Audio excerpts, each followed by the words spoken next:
So, purpose of this video is really just to demonstrate how two variations of the same exercise can also yield different outcomes also. Now, remember, as physical therapists, we're looking at something like range of motion as it being valuable and giving us insight into what type of changes we're creating with either hands-on therapy or through the exercise prescription. This doesn't necessarily mean that this has to be your goal, but you want to be as specific with the plan, or I should say the plan should be as specific to your goals as possible to set yourself up for success long-term. So again, we're going to just use one range of motion test as the example. We're going to go right back to shoulder internal rotation. We're going to get a baseline. We're going to have Zach do something like a traditional bench press with dumbbells, so a bilateral lift. We're going to see how that impacts his motion. Then we're going to go back and do a different variation and see what type of change we're going to get. So baseline, looking at Zach. We didn't do anything prior to this. So today we're looking at about like 50 degrees starting on the right side. Left side, probably going to look somewhat comparable. Yeah, maybe a little bit more. So we'll just average it and call it 50 degrees. We're going to have him go over to the bench. We'll just start with one set of just a bilateral bench press. Now, we're not doing anything specific. We're going to execute it just like the average person would execute it in the gym. So don't do anything crazy, feet on the ground. We'll go for a full set, whatever it is, 6, 8, 10. We'll come back, we'll recheck.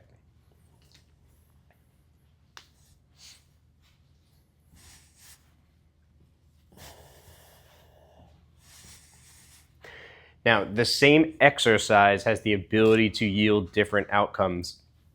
What we also want to be able to show is a lot of times our exposure or our perception is that there's only one way to do an exercise, and that's not necessarily true, right?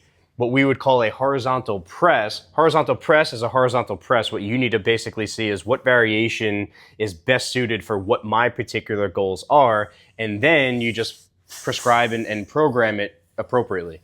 So if we came back, he just did one set, we come back here, and that's pretty easy visual. We'll call it less than 10 degrees on the right side. We'll come to the left side.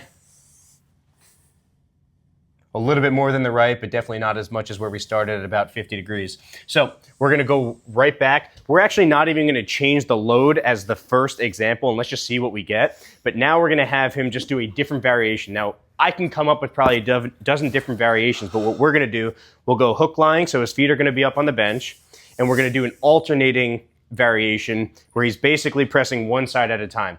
And really, without getting deep into the nuance, this is just giving us a little bit of freedom of being able to actually move through midline. So whether, we'll call it the thorax, if you want to call it the spine, rib cage, right? Everything as a whole. It gives us some freedom to rotate where the bilateral version just kind of keeps us fixed in space. So we're just going to do this. It's the same exact load. I would argue it's probably even more challenging to a different degree because now you're actually spending twice as long doing the set because you have to do one side at a time. Oh, I lost count. We'll recheck. We want to be as consistent in the testing position as possible just so we're not changing anything. Stay relaxed. And we're right back, if not maybe even a little further than where we started. We're talking about a couple degrees, but definitely significantly different than after doing the bilateral lift. So, come to the left side. Same thing, kind of right back to where we started.